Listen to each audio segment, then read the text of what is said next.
Warning, this video is not suitable for some viewers. Also, I may have used some of your clips in this video.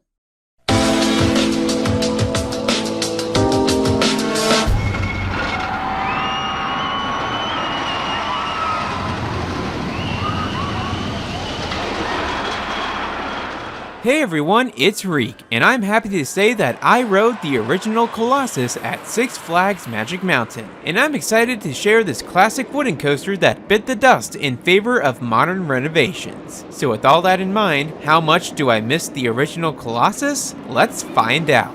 Colossus was a staple attraction for the classic Magic Mountain. This ride opened back in 1978, the same year as Gemini at Cedar Point, and was manufactured by International Amusement Devices, or IAD, who was also known for making Camden Park's Big Dipper under National Amusement Devices. Colossus was a huge wooden coaster, especially back in its prime. It reached 125 feet and had a top speed of 62 miles per hour while having trains go through over 4,300 feet of track. And to increase the size of the ride even further, Colossus had two side-by-side tracks, which gives it the ability to race.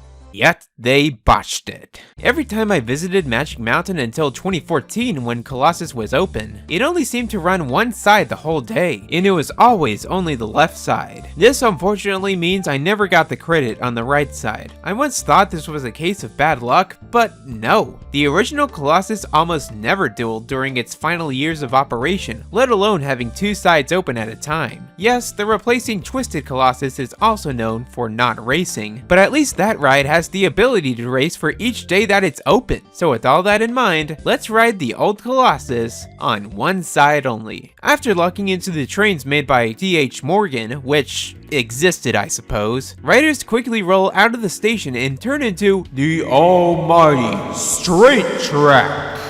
Then comes the lift hill, and if there's one thing I much prefer on the OG Colossus compared to Twisted Colossus, it's the lift hill, because instead of going up at a slow rate, Colossus's original form would waste no time to reach its top height before it goes for a good old-fashioned slowdown at the top. Even with a slowdown in effect, this first drop was great, especially in the back car. The curve downwards may have been abrupt, but that didn't stop it from having a good mix of airtime and lateral forces. This was such a fun drop, and it was made all the better with that curving valley. Let me say that Colossus was not a smooth roller coaster, nor was it a rough roller coaster. Let me explain. Instead of silk smoothness or jackhammering jolts, Colossus just vibrated the train. It was weird coming from a wooden coaster, which normally either shakes you around slightly or slams your body to a pulp. These vibrations happened throughout every valley of the ride, making each seat on Colossus a 62-mile-an-hour wooden massage chair. Heck, with enough speed, each drop was fun on this ride. Sure, I am basing this off just what a back row experience would offer, but all I remember from this ride was back row experiences, so take that how you will. All I can pretty much say positively is that the drops were big and fun, the valleys were shaky in all the good ways, and that seems to be about it. I don't really have any fond memories of these pop-ups or the other hills on the ride. This small bump into the mid-course brake run was kind of brutal, and then there were all the turnarounds in between. These big turnarounds, although scenic, did nothing for me. They would be exciting when there's a bit of racing involved, but like I've mentioned before, there wasn't any racing at all, so all we got were just big curves sending us into the other direction. They did bring the pacing down, but they weren't bad enough to be a massive hindrance on the ride. That was until the third turnaround inside the structure. Wow, did this kill the pacing, especially when it came to the ride's final years when the mid-course brakes do be hitting. And no, I didn't slow down the footage to make a point. If anything, I wish that the footage was slowed down so you would go out and be surprised at how fast this turn was. But that's not the case, and it, unfortunately, will never be the case. Because the unfortunate fact of the matter is that we have to come to a realization. The realization of why the original Colossus bit the fire and engulfed itself in flames on a metaphorical standpoint. You see, as time catched up, it was clear that a coaster which only revolves around medium-sized drops and flat turns wasn't the way to go for a park like Six Flags Magic Mountain. Yes, the park does have other family-oriented roller coasters, but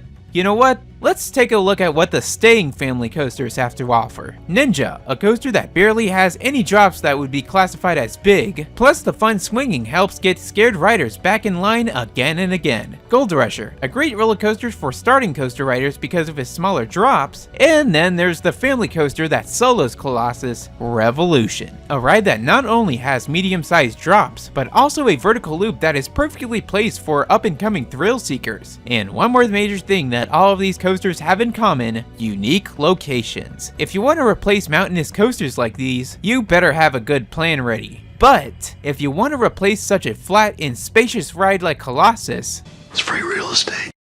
Even if a steel iBox coaster wasn't in the picture, it was inevitable for Six Flags to use this space for a more modern edition. Whether it was a Giga coaster everyone wants the park to have, a second Goliath built right next to the first, or even a more modern take on racing wooden coasters. I'm sorry if I'm sounding so negative on the original Colossus, but this is Six Flags we're talking about here, and we know that their idea of proper maintenance doesn't work well for a large racing wooden coaster that already doesn't race. I'm also sorry that I'm not really talking about Colossus itself, but what else is there to say? It was a large roller coaster with a basic layout, and sure, some of those basic elements felt special on many occasions, but in the end, the classic charm seemed to be what carried this classic coaster. Therefore, a 6 out of 10 will be given to Magic Mountain's Old Colossus. But I'm not done yet, as I also rode Colossus Backwards.